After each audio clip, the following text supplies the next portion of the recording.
ಇಡೀ ರಾಜ್ಯದಲ್ಲಿ ಗೃಹ ಸಚಿವರೇ, ಇಡೀ ರಾಜ್ಯದಲ್ಲಿ ಸುಮಾರು 3-4 ಲಕ್ಷ ಜನ ಹೋರಾಟ ಮಾಡ್ತಾ ಇದ್ದಾರೆ, ಬೀದಿಗಿಳಿದು ಧರಣಿ ಮಾಡ್ತಾ ಇದ್ದಾರೆ. ಇದೇನು ನಿಮ್ಮ ಕಣ್ಣು ಕಾಣಿಸಲ್ವ? ಸರ್ಕಾರ ಕಣ್ಣಿಗೆ ಏನು ಇಲ್ಲ, ಏನು ಇಲ್ಲ. ಅಗದಿದ್ದೀರಲ್ಲ ಕಾಡ್ನೆಲ್ಲ ಹೋಗಿ. ಫಾರೆಸ್ಟ್ ಪರ್ಮಿಷನ್ ತಗೊಂಡಿದ್ದೀರಾ ನೀವು?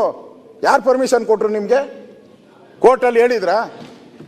ನಾನು ಕೇಳ್ತಾ ಇದ್ದೀನಿ.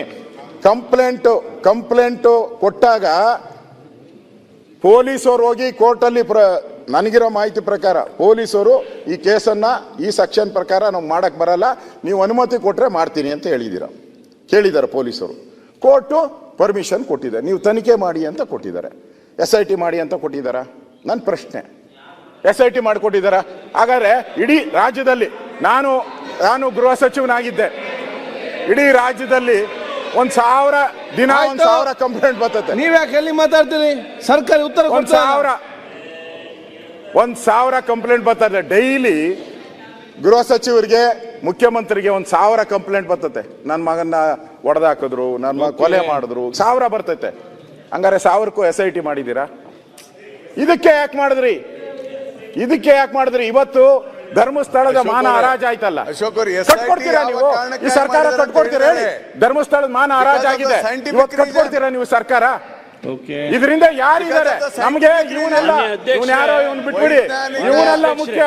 ಇದರಿಂದ ಇರುವಂತ ಕುತಂತ್ರ ಯಾವುದು? ಇದರಿಂದ ಇರೋ ಕುತಂತ್ರ ಯಾವುದು? ಇದರಿಂದ ಇರೋ ಗ್ಯಾಂಗ್ ಯಾವುದು? ಅದು ಬೇಕು ನಮ್ಗೆ. ಷಡ್ಯಂತ್ರ. ಈಗ DK ಶಿವಕುಮಾರ್ ಅವ್ರು ಹೇಳಿದ್ದಾರೆ, ನಾನು ಅವ್ರಿಗೆ ಬೆಂಬಲ ಕೊಡ್ತೀನಿ. DK ಶಿವಕುಮಾರ್ ಅವ್ರಿಗೆ ಹೇಳಿದ್ದಾರೆ ಬೆಂಬಲ ಕೊಡ್ತೀನಿ ನಾನು. ಷಡ್ಯಂತ್ರ ಇದೆ ಅಂತ ಅವರು ಬಹಿರಂಗ DK ಶಿವಕುಮಾರ್ ಅವರು ಷಡ್ಯಂತ್ರನ ಬಹಿರಂಗಪಡಿಸಬೇಕು. ಇಲ್ಲ, ನಾವು ಅವರು ಈ ಷಡ್ಯಂತ್ರ ಯಾಕೆ ಹೇಳಿದ್ರು? ಈ ವಿಷಯ ಬಗ್ಗೆ ಚರ್ಚೆ ಮಾಡಿ ಅವ್ರು ಉತ್ತರ ಕೊಡ್ತಾರೆ. ಅವ್ರು ಯಾಕೆ ಹೇಳಿದ್ರು? DK ಶಿವಕುಮಾರ್ ಅವರು ಷಡ್ಯಂತ್ರ ಅಂತ ಹೇಳಿದ್ರಲ್ಲ, ಬಹಿರಂಗಪಡಿಸಿ. ಸದನದಲ್ಲಿ ಇದ್ದಾರೆ, ಬಹಿರಂಗಪಡಿಸಿ ಹೇಳಿ ಯಾರು ಷಡ್ಯಂತ್ರ ಮಾಡಿದ್ದಾರೆ.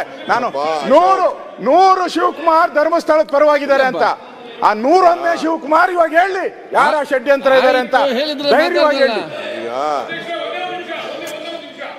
ಈಗ SIT ರಚನೆ ಮಾಡಿದ್ಮೇಲೆ ಅಧ್ಯಕ್ಷರೇ, ನಾನು ಮುಖ್ಯಮಂತ್ರಿಗಳ ಮನೆಗೆ ಹೋಗಿದ್ದೆ. ಅವರ ಕುಟುಂಬದವರು, ಬಹುಶಃ ಅವರ ಸೋದರ ಅಂತ ಕಾಣಿಸ್ತದೆ, ಅವರು ಅವ್ರ ಮನೆಗೆ ಬಂದು ಧನ್ಯವಾದ ಹೇಳಿದ್ರು ಮುಖ್ಯಮಂತ್ರಿಗಳಿಗೆ. SIT ರಚನೆ ಮಾಡಿದ್ದೀರಾ, ಇದರಿಂದ ಸತ್ಯಾಸತ್ಯತೆ ಆಚೆ ಬರ್ತದೆ, ದಯಮಾಡಿ ಈ ತನಿಖೆನ ಮಾಡಿ ನೀವು ಶೀಘ್ರವಾಗಿ ಅದನ್ನ ಬಹಿರಂಗಪಡಿಸಿ ಅಂತ ಹೇಳ್ಬಿಟ್ಟು ಹೋದ್ರು ನಮ್ಮ ಮುಂದೆನೆ. ಅವರೇ ಒಪ್ಕೊಳ್ಳೋದು, ಅವ್ರ ಸೋದರ ಇರ್ಬೋದು, ಅವ್ರು ಬಂದಿದ್ದವರು. ನಾನಿದ್ದೆ ಅವತ್ತಲ್ಲಿ. ಅವ್ರ CCTV ಧರ್ಮಾಧಿಕಾರಿ ಹೆಗಡೆ ಅವರ ಸೋದರ ಇರ್ಬೋದು. ಅವರು ಆ CCTV ತೆಗೆದು ನೋಡಿ ಮುಖ್ಯಮಂತ್ರಿಗಳ ಮನೆಗೆ ಬಂದವರು ಸ್ವಾಗತ ಬಯಸಿದ್ದಾರೆ. ಯಾರು ಬಂದಿದ್ರು ಅಂತ ನೋಡಿ ನಾವೆಲ್ಲ ಹೋದಾಗ ಡೇಟ್ ಸಮೇತ ಕೊಡ್ತೀವಿ. ಇವ್ರಿಗೆ ಯಾಕೆ ಬಂದೈತೆ ಗೊತ್ತಿಲ್ಲಪ್ಪ ನಮ್ಗೆ. ಇವ್ರು ಇದ್ರು ರಾಜಕೀಯ ಮಾಡಕ್ ಹೊರಟವ್ರೆ. SIT ತನಿಖೆ ನಡಿಬೇಕಾದ್ರೆ ಇವ್ರು ಯಾರು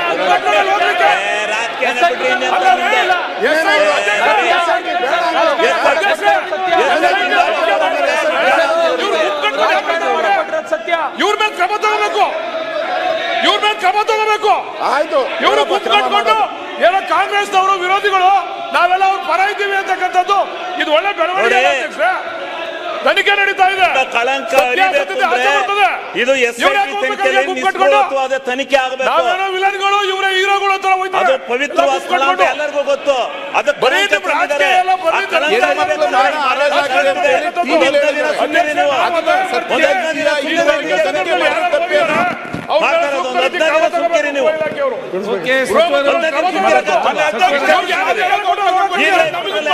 ತನಿಖೆ ನಡೀತಾ ಇದೆ. ಗೊತ್ತಾಗುತ್ತೆ ಅಲ್ಲೂ ರಾಜಕೀಯ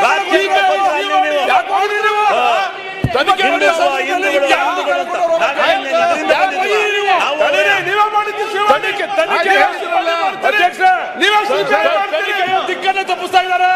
ಅವ್ರ ಮೇಲೆ ಕ್ರಮ ತಗೋಬೇಕು. ಮತ್ತೆ ಬಿಜೆಪಿ